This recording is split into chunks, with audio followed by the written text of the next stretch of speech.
Hey guys, we are in day 164 in our Bible reading plan, 1 Corinthians 7 through 9 and Proverbs 7, 1 through 5. Today's big idea is that God will never ask you to do anything without first giving you a way to do it. Or maybe not first, but without giving you a way to do it as you step out in faith and follow what he's put before you. So we start off with chapter 7 on singleness and marriage. And he really makes a case that if you're married, stay married. If you're single, stay single. And he puts some parameters when to get married. If you can't control yourself, then one good way to have a way out of that is to get married, which I know some singles are like, well, I want to, but I can't find someone to marry. Get my book, Thrive. I talk a lot about that. But really, he's saying be content with the calling God's given you right now. That might change tomorrow, but for now, be content. Same with the marriage. Like there's certain ways of husbands and wives that Paul is advocating for. Remember, the context is that there was sexual sin, and he's trying to avoid sexual sin for people in general. And I like this chapter so much. Again, I wrote a book about it, so you can get that. But it just helps us understand the heart behind relationships, and then we move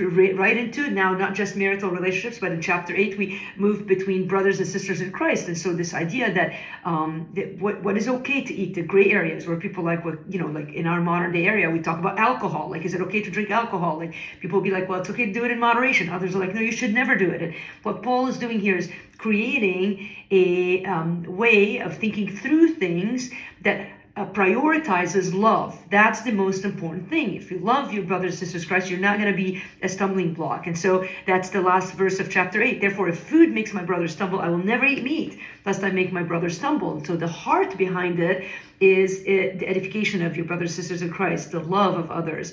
Love is always the driving force to what God asks us to do. And he'll help us make a way to do it. He'll help us get wisdom if we need wisdom. He'll help us, to get along with one another if that's it. Or he'll help us, again, whichever relationship that we're struggling with. And then he moves on in chapter 9 to talking about his rights, which he yields to God at the end of the day. He says the right that he has is that he ought to be able to make a living teaching the gospel. But it's okay if they don't give because God's taking care of him. And then he moves on to make the focus that he's given his life to win people to the Lord. And so I love the end of chapter 9, which is just the focus of Paul is always vertical. He's like, even though there's problems, he sees them in light of the cross. You almost get a sense that he does maybe have some financial need. I mean, he was a tent maker, but he was preaching the gospel.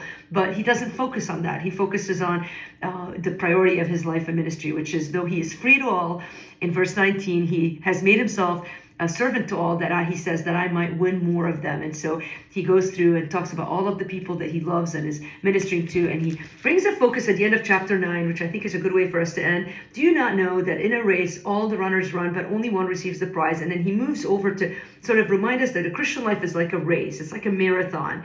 He says they do it for a perishable wreath, but we for an imperishable.